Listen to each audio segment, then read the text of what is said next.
Greetings, salutations, and welcome to Sportslook, the sports television program for the high plains of West Texas and eastern New Mexico. I'm your host, Doc Elder, and while many adult males are going to be observing No Shave November, we're going to be observing Close Shave November, as we'll have representatives from two sports teams that had narrow outcomes last weekend. I'll finish up with a close shave themed overtime, but as always, I'll start out with an Eastern recap.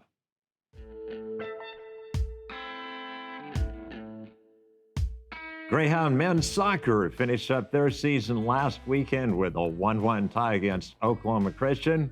Greyhound women's soccer finished up their season last weekend with a 1-0 victory against the University of Texas Tyler. Greyhound rodeo, the women finished up their season with a 5th place finish at Texas Tech. For the Greyhound football team, they had a close shave against the University of Texas Permian Basin. They lost, but they'll be in action this weekend against West Texas A&M in the wagon wheel game. Greyhound volleyball will finish up their season with a match on Friday against Western New Mexico University. And Greyhound cross country, they'll finish up their regular season with the conference meet on Saturday. Well, that has been your look at the Eastern recap. So what we'll do is we'll clear this out and we'll bring in our first guest, Brandon Mizuraka, right now.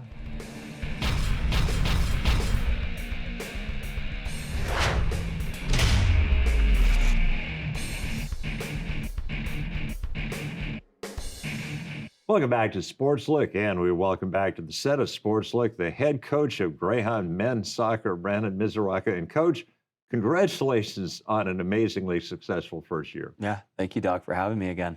It doesn't seem possible. It seems like just a couple of weeks ago that we were talking about the upcoming season, but it's come and gone. And is it still just kind of a blur, or after a few days is it kind of fitting into place? No, I think it's a little bit of a blur. And I mean, the season continues now straight into recruiting. So, I mean, it's, you end one season and go straight into the other. So. Looking back at the season, and we've talked a little bit about this, there are things you think you know, and they turn out to be absolutely true. There are things that you think you know, and maybe they turn out to be better or a little bit worse or just different. What was kind of the aha moment for you? Yeah, I think that with this group, I think the last 3-4 games is when things started to click a little bit more with this group. For playing anywhere from 7 to 8 freshmen every single game, if not more. It took them a little bit of time, especially when you're playing against teams and you listen to their lineups and it's junior, senior, grad student, etc. And it's, playing against a bunch of freshmen. There was a little bit of time, but I think at the end we started to click and, boys started to, really start to find their way, especially in the Lone Star Conference. Going into the season, you knew some of the players because there were a couple of young men that transferred from Oklahoma Panhandle to Eastern. But a lot of these guys, you may have had a casual knowledge of, but you didn't really know them. Who really turned out to be a team leader that you might not have expected to be? Yeah, I think that as far as in the dressing room, one that we kind of expected, but we were still pleasantly surprised is someone like Jonathan Damata, who came from a junior college, was heavily recruited, and one that his junior college coaches had said he was going to be a leader coming in. So he's one that for me really stepped up, embraced it, and then also players like Miguel Pedroza, who is a goalkeeper from the state of New Mexico. He really stepped up and was explaining how much this really means to New Mexico as a whole, having NCAA men's soccer back in the state. And we had two of your players on earlier during the Sports League season, and Jonathan you could tell he had those leadership qualities. Exactly. Just a hard worker, graft every single day, and just someone that genuinely is a good person as well. Well, Coach, obviously, because of the time of the year that you got the job, you didn't really have a chance to schedule any home matches until the Lone Star Conference says, okay, some of these matches have to be in Portales. Exactly. And your first match happened to be against a nationally ranked team. Yeah, against number 8 team in the country, Midwestern, 1-1-0. And I have that on good authority because, for Go. better or for worse, I was asked to be the person who broadcast that for the Lone Star Conference, and what a thrill! Exactly. I mean, your guys just played exceptionally well. Yeah, no, the boys, bought into it and fought hard, and it was a good way to kind of kick things off, back in the state, and welcoming back not just NCAA soccer, but Lone Star soccer. And I would think that that might be the answer to my upcoming question, but maybe I'll be Mhm. surprised. If you had to look back at the season and say this was your favorite match, was it Midwestern or was there another match that actually is going to be the highlight? No, I think that personally for myself, I would say that Missouri S&T, and my home state of Missouri was a special win. I mean, it was the first clean sheet, and it was also one where we had Alex score, I believe, two that game. So it was a good coming out party for some of our boys. First time out there together. So it was exciting, and that was in week two, which was really exciting. That's true. I had not stopped to think about that Yeah. fact, but that would have been a special event. Well, another special event was you played a match against Texas A&M Hmm. International, and turned out to be a really exciting match. We Yep. actually have highlights courtesy of the Sports Information Department. So we'll cue up the highlight reel and please walk us through it. Perfect.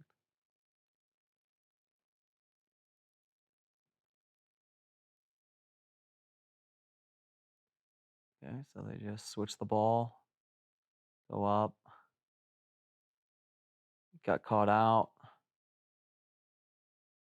Felix does a good job just shielding, and Paul maybe should have called for that one, but ends up making the save, and no danger. Felix with the big throw, just put it, dumping it in the box, and then we look to have another chance off this one, get it straight back in. Driving down, so clearance, get it back into the attacking half as quickly as possible.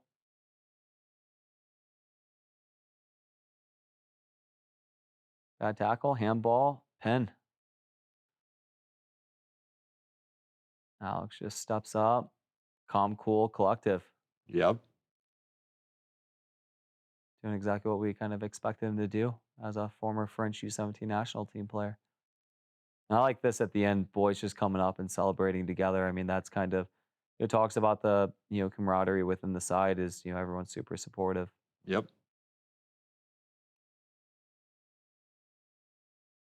And that felt like it was every single time we got on the ball, we were able to get in the attacking half, and then you know for us, the big thing that we've been stressing quite a bit is just putting balls on frame, especially for someone like John who sneakily has scored absolute bangers every single time he puts that ball on frame. I mean, he scored a couple of very highlight worthy goals over the year. Absolutely.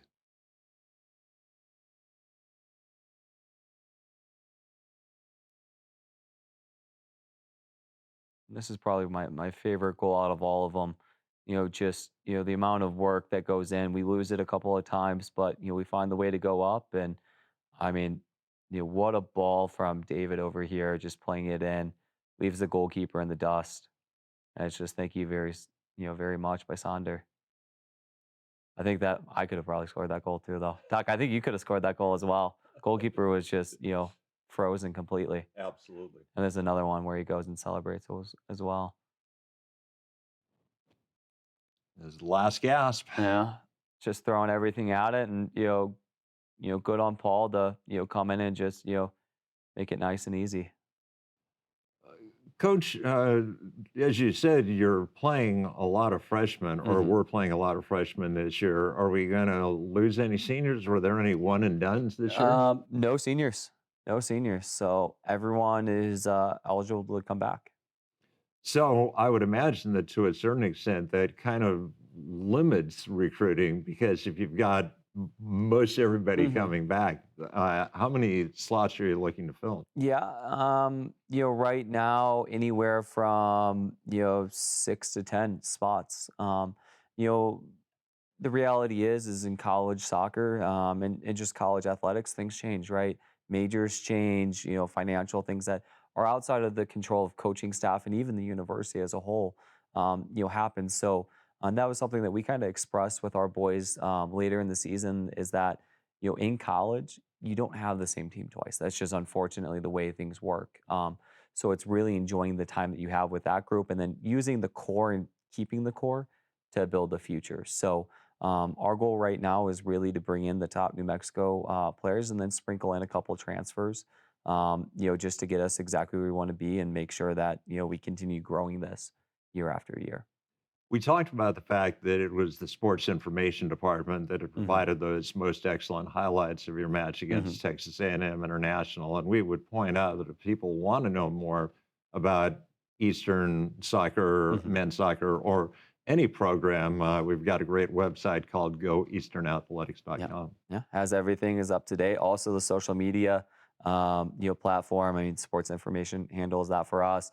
I have no idea what our handle is. I think that's what they call it. I don't know. I'm not really on Twitter or Facebook or whatever. That makes two But of us. yeah, Yeah. hey, you know what? But no, they do a really good job of keeping everyone updated on what's going on.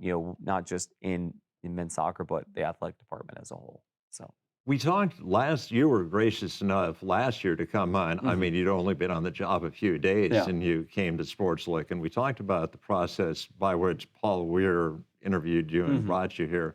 So, talk a little bit about your relationship with the athletic director. Yeah, I think that I mean, he's been super supportive. I mean, I think as soon as we got done with, our final game against OC, which we drew, just texted him and said, we figured it out, maybe a little bit too late, but, it's good for the future. And I think that, really supportive person that, really cares about the student athletes and, the coaches as well. And that's massively important because it's not just about, winning and losing. It's about developing young men into men for the future. So. Let's talk a little bit about the future. I Mhm. mean, I've known some coaches at Eastern that are really good within season, and Mhm. then there's an off season, and they Yep. just kind of take care of their own business. There are other coaches that like to put on clinics, that Mhm. like to have camps. So, are you one or the other, or kind of halfway in between? Yeah, I think that because of our platform as being the only NCAA program in the state and really just the flag bearer for college soccer here in New Mexico, our job and our responsibility is really looking after the student athletes that are in high school trying to get to college. So right now we're prepared for our upcoming senior showcase that we'll be putting on. Right now we're just setting it all up, and that's going to be for any student athlete, graduating senior from the state of New Mexico can come in, see the campus, see everything that we have, and also get to meet the coaching staff and showcase their abilities in front of us. So that's something that, with great power comes, a lot of responsibility, right? So I butchered that one, so I apologize, but no, it's really exciting times for us. Well, Coach, congratulations on the great success you had this year, and let's hope that this time next year we can talk about the Greyhounds going to the LSC playoffs. Let's talk about going to the national tournament. How about? Even better. Yeah. All right. Well, that is going to wrap up our first interview segment. So we'll clear this out and we'll bring in two guys from Greyhound football right now.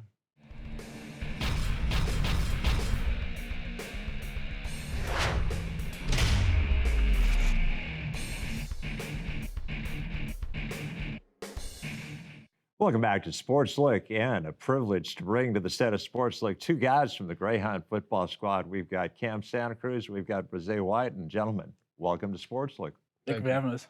Well, Cam, we'll start out with you. Where are you from, and what was the process that got you to the team at Eastern? Man, I'm from Unis, Mexico. It's a small town, about 2 hours south from here. And I was originally recruited by Coach Lee, our head coach here, but I just sticked around. And Coach High has been really good to us, really good to me, and love this program. And I've got to ask you, who was your head coach in high school? Ken Stevens. He coaches now at Hobbs High School. Okay, Yes, I sir. was wondering if who was the head coach at Eunice when you were there. The Cardinals have had pretty good success Oh, yes, in sir. football. Yes, sir. Absolutely. I'm on 5P right now. Well, Brazee, I asked you the same question. Where are you from originally, and what was the process that got you to Eastern? Originally, I'm from San Diego, California, America's finest city. With the process of getting me here, I got the offer my junior year. I just took some time to see what I can get, and the best option I had was Eastern. So I came here, found a new home. Excellent. Cam, was football your only sport, or did you play other sports for In high Unison? school, I played football, basketball, baseball, and track, but my main sports were football and basketball. Very good. Yes, sir. And Brazea asked you the same question. Was football your only sport, or did you play other sports? Now I play football, basketball, and baseball as well too, varsity. So, Cam, what is it about football? Why was that the sport that became your collegiate sport? I like tackling, like playing physical game. And you tackle exceptionally well. Thank you, Doc. People have found out during your career. Brazea, what about you? What's the allure of football for you? Well, just being able to make plays in certain key moments. I just love the thrill. Loving the ball in my hands, do what I can do for the team in all aspects. So, I feel like this is more of a team game. So I love that. Well, speaking of team, I mean, obviously, Greyhound football under new direction starting last year with Coach Ty Hyatt. And what does he bring to the team? What is he as a coach to you guys? Brings passion to the team, passion to the game. He loves it. He loves the game of football. He loves the community, and he just loves us. He puts us in the right spot to win at every moment, and he teaches us how to be a great man. And Rosé, what would you add about Coach Hyatt? He brings that fire for sure. He's gonna push us because he know that he want us to be the best that we can be on the field and off the field as men. So he'll push us in anything. Well, you guys had a game against University of Texas Permian Basin on Saturday. It was a game that literally went right down to the last minute 30. Came up a little bit short, but the good news is we've got a really cool highlight reel. So Yes, sir. we're going to cue that up, and please walk us through it.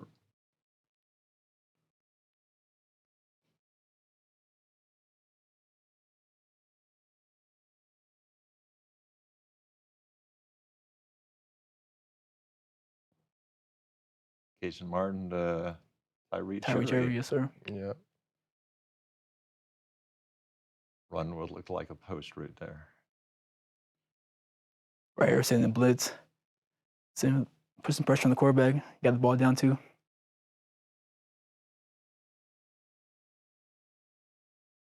Oh yeah, this play. It was just a little stutter route, and he had to just trust me. I'm glad he did.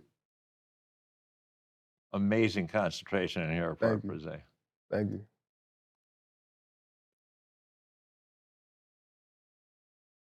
And this is just Isaiah Tate being Isaiah Tate. San Diego native as well. Yeah. Now you guys have two pretty good running backs. We're going to see another one in action here in a little time. Oh yes, sir.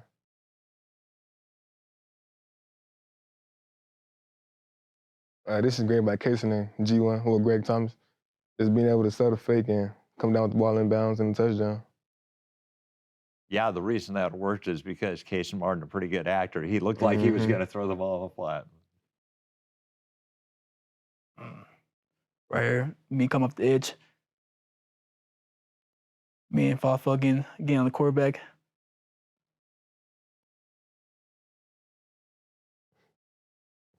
Huge play. Absolutely. Big time. Oh yeah, strict. He ain't got his. It was his time this game. He made something happen, especially with this play. Yeah, that was great to see. Switched me from Hobbs too. Yeah. His dad was actually a wide receiver at Eastern and wore number 85. Ain't that cool? Show you how long I've been here. He was one of my students. Oh yeah, hard wrestle, man. Great running back. He knows what to do and when to do it, and that speed just kills. Yep. Third down, trying to get a stop. Play a little zone in the end zone. Force the quarterback, got the pocket doorway. You guys could never sack him because once you got close to him, he was going to Right. throw Throw it it away, out. right in the pocket, hard, throw it away. man. Throwing short too. Oh, I think yeah, I make this play. Big time. Right my gap, just got in there, pulled him back. Yeah, that was a big time play. Momentum was on our side as soon as that play hit. Well, guys, the season started out with you gentlemen being on the road against New Mexico Highlands, and you got out to a quick start. You got a 10-0 lead, and they came back and tied it up 10 apiece. But you guys showed great resolve and managed to win that game. Yes, sir.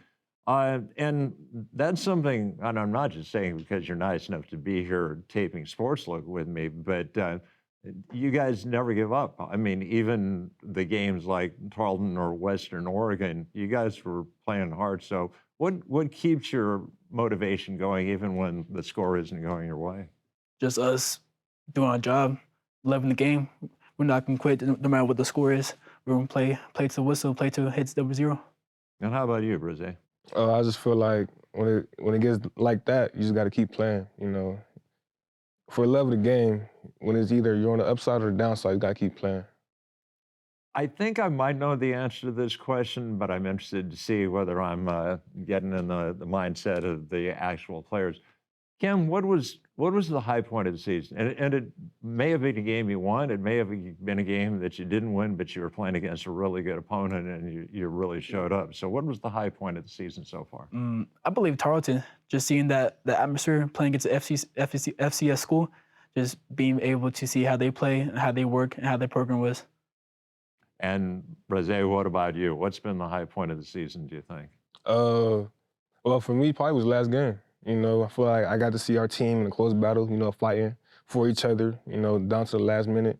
And we didn't come up with the win, but I was glad to see us fight, you know, all 4 quarters.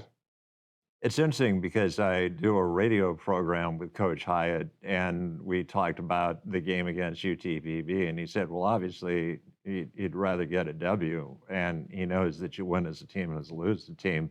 But he said, you played your best game of the season. He said, you played your best game of the season against UTPB. So I think that says a lot about you guys as individuals, that you could have said, yeah, that was my game. You know, I was shine, but you guys are thinking more of the team. So speaking of games, you've got a huge game on Saturday. You're playing West Texas A&M. It's the wagon wheel game. And Cam, for you, because you're from eastern New Mexico, I mean, you, I think, get the hype. So what does the wagon wheel game mean to a guy from the eastern part of the state? A big deal. Man, I never really liked the west side of Texas, being from New Mexico. They really look down on the Mexicans, being from New Mexico. And I'm just ready to play and show what I got. And Brise, for you, it's the opposite. You're coming in from the outside. You might not have ever heard of Eastern New Mexico University until you started getting recruited by us. So, but I would presume that by now you understand how big this game is. Oh, yeah, it's big time. I feel like last year, I was a freshman, but I still got some playing time, so it wasn't really that big of a deal to me. But I feel like this year, I feel it. Like, I feel charging the hill. I'm feeling everything. I want to do it all. I want to beat them boys so bad. And it's going to be an interesting game because both of you guys coming off losses on Saturday, so both teams have, I would say, an added motivation coming. So, Kim, let me ask you, you're obviously an exceptionally good athlete. You've been starting since you joined the team.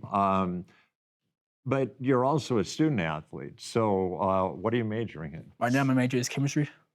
And what do you hope to do with your degree? I plan to finish school somewhere else and become a petroleum engineer, get my engineering degree, work in the oil fields. It's interesting. I had a son who played baseball for Portales, and they'd always play Eunice non-conference. And one of the amazing things is the baseball field. There are oil wells literally right behind the baseball field. Right behind the baseball field, yes, sir. New Mexico, yes, sir. So you're familiar with petroleum. Brise, and from what I understand, you may actually be back in the studio in another guise. Yes, sir. I'm a communication major. You know, I want to be able to be in front of a camera like you are right now, doing what you do. And just being able to just do what you do. That's it. Well, you could do it much better than I do. So I'll keep the seat warm until you graduate, and then you can take it over. So, Cam, are you a fan of the game of football from top to bottom? I mean, I know some people that love to play the game, but they don't really watch much football outside of that. So are you I play the game for the love of the game, or no? I love the game. I love watching it, playing it, teaching it, coaching it, anything. I love anything about football. So who's your pro team? Dallas Cowboys. I had a feeling, but I was going to ask. And I think I might know the answer to this question, but yeah. Brazil, which is your team? Go Chargers. You know, they left us, but I'm still a diehard fan. And you never know, they may come back at They some may come point. back, yes, Teams sir. move around a lot in the NFL. Well, guys, thanks so much for being my guest. We've got 2 games left. They're both bowl games. One is the Wagon Wheel game, one is the Chili Bowl game, and let's hope that we have 2 trophies by the end of the season. Yes, sir. Thank you. Thank you. All right, well, that is going to wrap up the interview segment of Sportslook. So what we'll do is we'll clear this out, and I'll finish up with an overtime right now.